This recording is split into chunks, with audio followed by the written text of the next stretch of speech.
Hi there, Aries. It's Jen here from tarotspirit.net.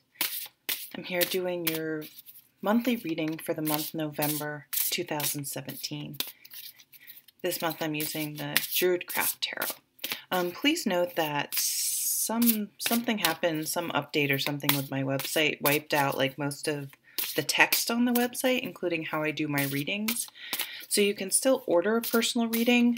I do a private YouTube video for you, but if you have any questions, just get in touch with me and we can chat if you have any questions. So I'm just gonna pull some cards and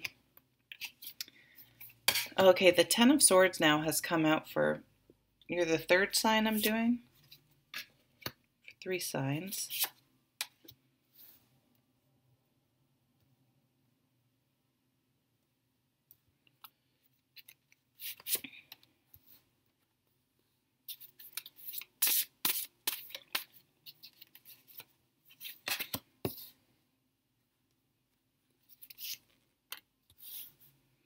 Lots of people. Nice. Lots and lots of people. So at the bottom of the deck is the Four of Swords. And this is a card about, some people call it the marriage card, some people say it's about your home, but it's a card about stability and milestones that happen in our lives that provide a solid foundation to launch into the next phase of our lives, the next endeavor. And this can be anything with relationships. It can be taking a relationship to a new level, whether it's officially becoming committed to each other, or getting engaged, or living together, or getting married, or having anniversaries, things like that. But it could also be if you're in school, finishing some coursework, or in work, getting a new job, getting a promotion, something that where you're springboarding to the next level and continue building upon your last achievement, your last milestone. Lots of people. So there is something, this Ten of Swords, there's something probably, I don't know what can't remember what the astrology is. I know there's a full moon in Taurus on November 4th, but there is something going on where we are going to stop some sort of negative thought pattern, some sort of anxiety. And what I really feel like it is we're going to stop trying to control external things with worry and manipulation or guilt. Like we're going to stop trying to control other people or situations and really realize the only thing that we can control is ourselves and our perspective, how we deal with things, how we think about things, and our own actions. And once we sort of that sort of clicks in our minds, we're able to let go of a lot of baggage, really. Like it's just, we're not going to keep blaming everyone else. We're going to look within and be like, okay, that situation happened. Were my boundaries not strong enough, or I really couldn't control that at all, so I need to just move forward, or you know what I mean? We're going to look at it from our perspective and what we could do or could have done, if anything, and let it go and let it stay in the past, and not perpetually bringing in past experiences and weaving them into stories that where they don't belong anymore. I don't know if you can see these cards, these beautiful Druid craft cards. So we have the Knight of Cups. So that's a beautiful offer that elicits a positive emotional response. So this could be what I was just saying with the Four of Wands, someone asking you out, asking you to move in together, something that brings something to the next level that you're very happy about emotionally. It helps bring, but really this Ten of Swords, by letting go of negative behaviors and patterns, or tolerating behaviors in others and whatever, things really start to come more into balance. We have the Temperance card here. And it's bringing things into balance. It's not all of a sudden we get the scales balanced and we're done.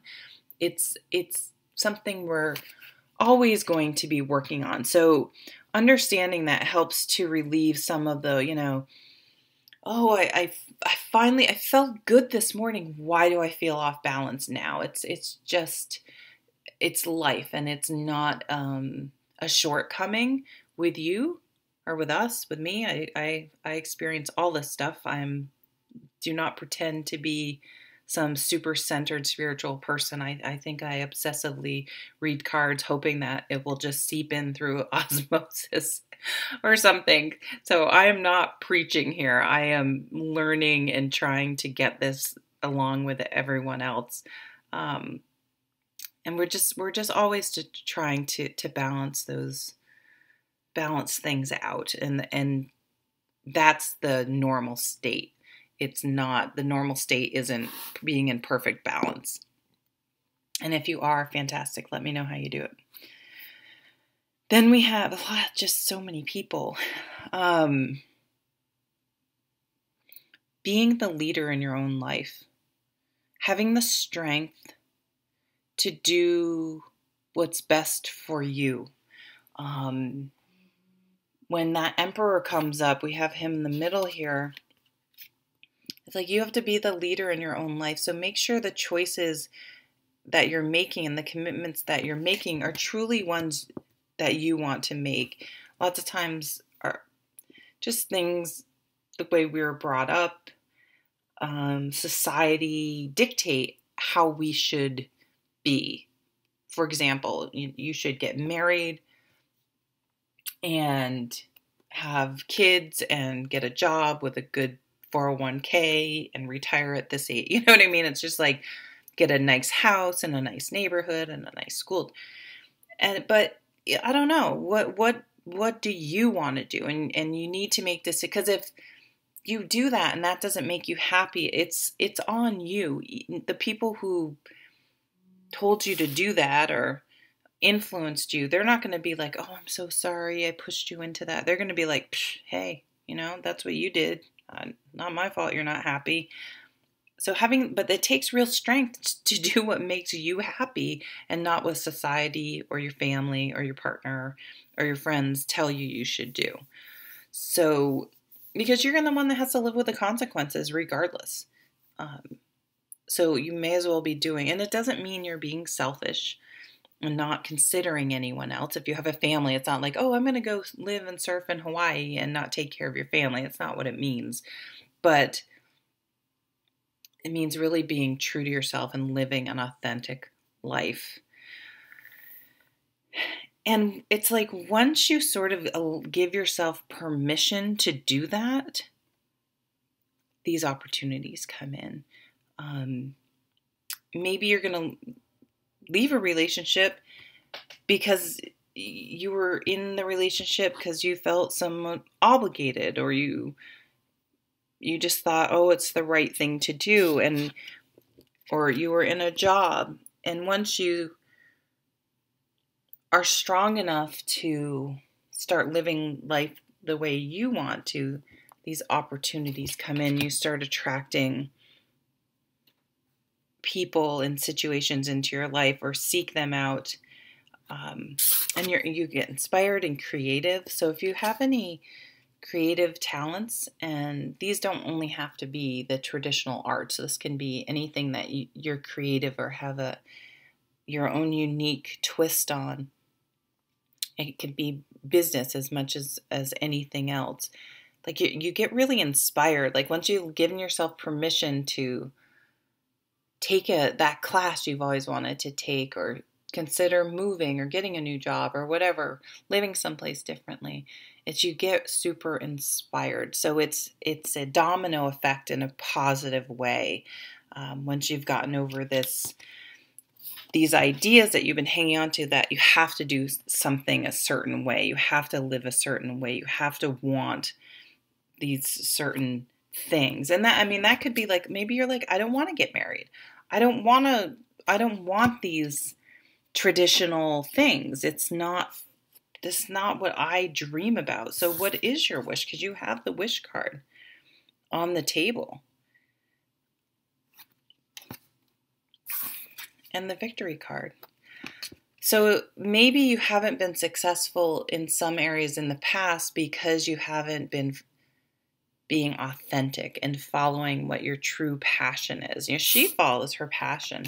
She's able to maintain enthusiasm and go forward, and she doesn't let some setbacks or perceived failures stop her from, you know, she's not just going to throw in the towel, throw her hands up. And this is you too. This is a fire sign, and say, oh, it's too hard, I'm not going to do it. She's determined.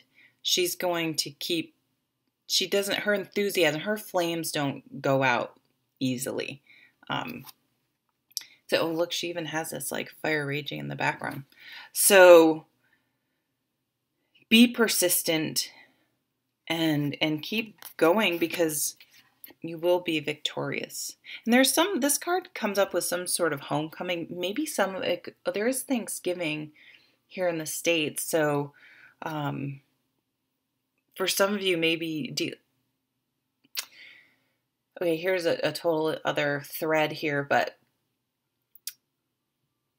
Thanksgiving can be an interesting time. It can be a wonderful time, but it can be a challenging time, especially if there has been sort of these expectations with your family. And I think this year, it's like you're not going to bite, you're not going to get sucked in, and you're not going to feel the need to over-explain yourself or justify how you're living your life. And just that shift in your brain is going to make things better, and people, they're going to lose their power over you, because you're not going to, because if you get defensive or whatever, it's like you're in some way like saying that they're right because you feel like you have to justify yourself. It's like you're going to go in there and you're just going to be like living life, and if they don't like it, their reaction is their problem. That again, that idea of not trying to control external situations and people, but standing in your own power and living authentically, and and really like trying to make your dreams a reality, which is really cool. So thanks for watching, Aries. I hope you have a lovely month. Take care.